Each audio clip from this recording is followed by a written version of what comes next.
Well, hi everybody. Here we are back with the Veg Group, your source for all things about technology and events.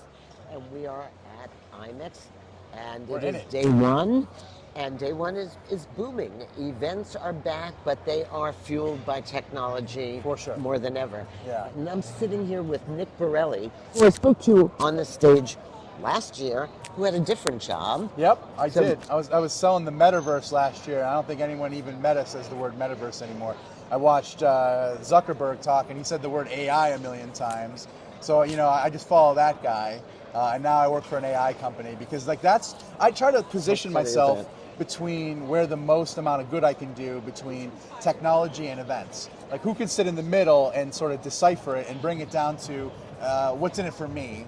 And that's where I can do the most good right now is to make AI Yeah. approachable. Yeah, and I think we know you may not say the M word anymore, but it is It's there. there. Oh, it's coming. It's for sure. I just think that like now that everyone's on AI because Yeah, they're building the backbone of the metaverse, yeah. right? Like it's not. I don't think it was ready for No, every single person to use. They got a little ahead of time. I think the metaverse is inevitable. I do too. It like in experiences that are digital and truly experiential is inevitable. I just think they got so excited about a confluence of technologies that haven't all come into fruition yet. Yeah, Yeah, no, but we should be more prepared when it hits. I totally agree. I totally agree, and I still hang out, and it gets better there. Yeah, It no, I does agree. the whole experience. But now you've moved to I Zenus, have. Yep. who is a fascinating company we're going to talk to, so we won't dwell on them a lot. But they're doing AI sentiment analysis, Yeah, right? Looking at the facial audience. analysis, and one of the metrics that's probably the most exciting is sentiment, return on experience. We don't have that data. We do all these cool things to make people excited and say, wow. What do we measure? Leads? Like leads isn't change. It's not movement. It's not emotion.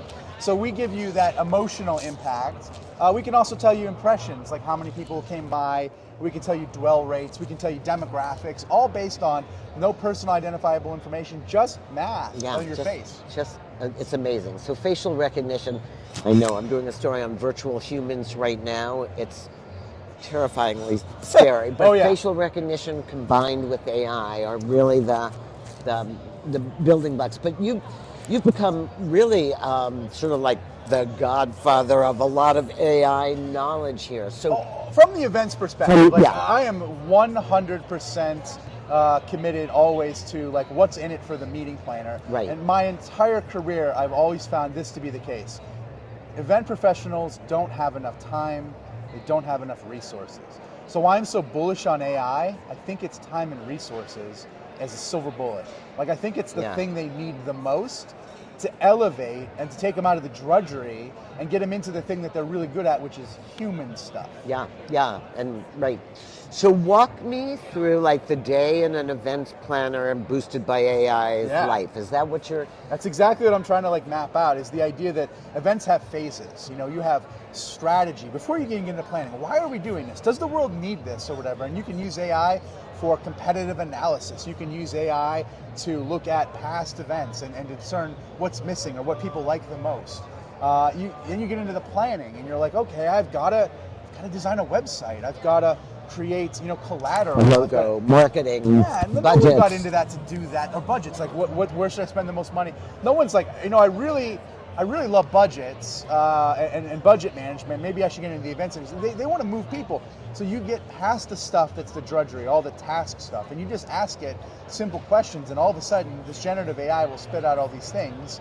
And it's amazing. And it's really a first draft. I really stress that because it's going to get really good. It's okay now. Yeah, and It's as worse as it's ever going to be. It's always going to get better by design, which is scary. I think that a lot of the fear comes in, is this coming for me? And the answer to that is, yeah, no, and yes. And it's yeah, not really coming for you if you elevate. If you take it as an opportunity to elevate right. yourself and use it, it's not going to replace you because it's not good at three things we're good at. It's not good at context. Like just my group. This doesn't work. This doesn't sound like my people. Yeah. It's not good at empathy at all. It just gives you facts. There's no humanization. It can give you data that says these are the top sessions, these are the low sessions. But empathy would say, one of these low sessions was a DEI session, and I want this to be better attended. I have a vested interest in growing this, so I'm not cutting it out because it says it's low. I'm going to use this as an opportunity to grow it. So your empathy guides you. And lastly, creativity. Taking a jump from somewhere that never has been, to be able to see a vision for something that no other person or anything has ever smashed together. We're really good at that. So the other stuff that the machines are good at, the speed, the volume, the first drafts, let it do it. So we can really focus on the things that we're good at. You are right. I wonder if there's an issue with the first jobs that will be disrupted by this are the entry-level jobs. sure. Because you don't need people doing your budgets or your research or so. There's a knock-on effect to that too. Right. A brain drain. Right. So how do you skill? And I know you're talking to faculty. I am. There are universities here who are struggling with what to teach kids in school. And it is like a really so you can't ask people for answers. Answers can just be generated like that. You have to be able to what's the why behind it? What's the feeling behind that? What's the humanness behind that? So a lot of us are going to have to really reskill, not so much in like learning a new discipline, but honing on the focus of what makes us unique or what's our unique angle. So instead of someone being an entry-level person and saying, I have low amounts of skills, you have to figure out what are the things that you are actually an expert at. And the thing is that it might be your perspective as a new voice.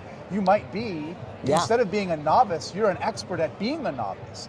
You can determine, like I love that. Yeah, I've been around people who have been immersed in something so long they don't ask why anymore. Like they're not an X factor.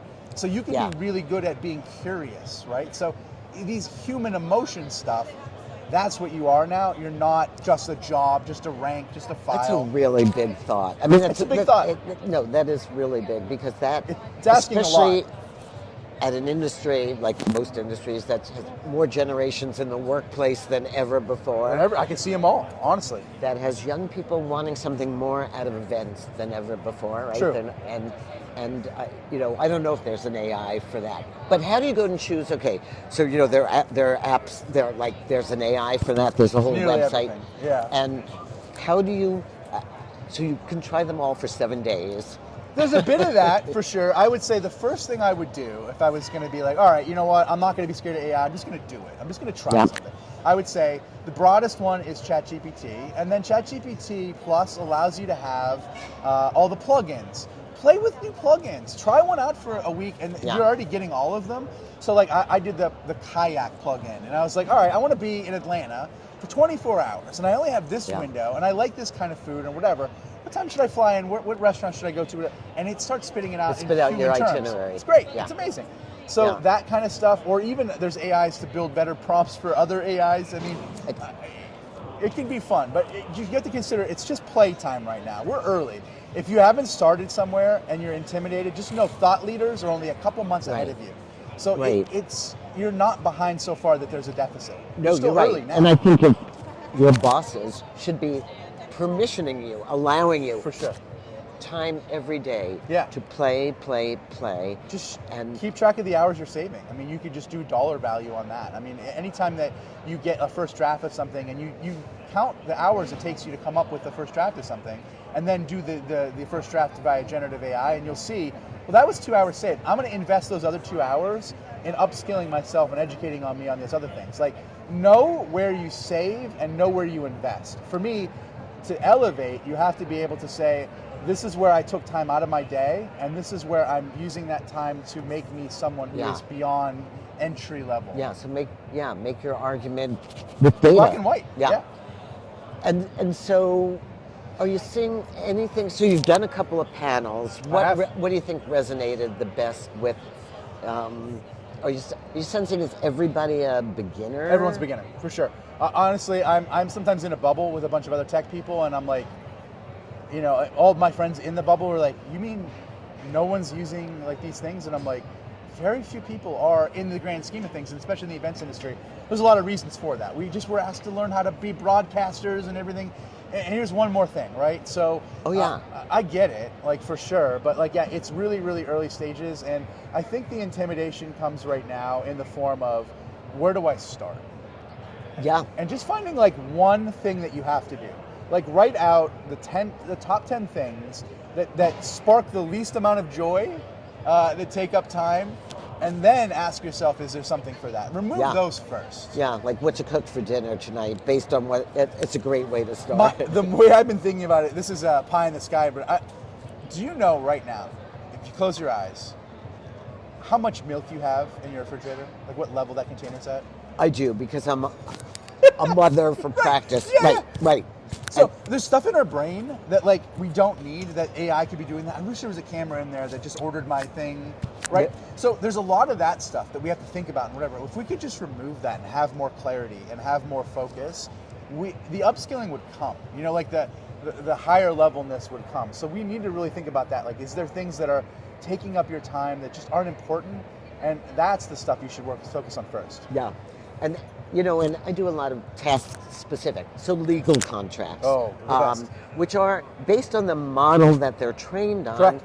Different AIs are good for different things. So I use this wacky site called There's an AI for that. Sure. And it sort of categorizes it. And actually on the Veg group, we do AI for communicators. So cool. We keep our lens like that. But I've had one where it's a plugin that is called Chat with a PDF. So I put a legal document in that. And then I ask it, hey, is there anything that is in this that might be owning some of my intellectual property? Or is there anything I need to worry about that would have me a non-compete? Yeah. Regular questions that it discerns some legalese, because that's a different language, I don't speak it, and this is the translation. Yeah. So like that's fun. Yeah, and event planners, you're right, their lives are so multifaceted. But what I think your underlying message is, let's shine the light on event planners. They are rock stars. Yeah. They are so We're future-proofed against AI too. So honestly, AI is never going to replace any discipline that is about bringing people together and creating emotional change.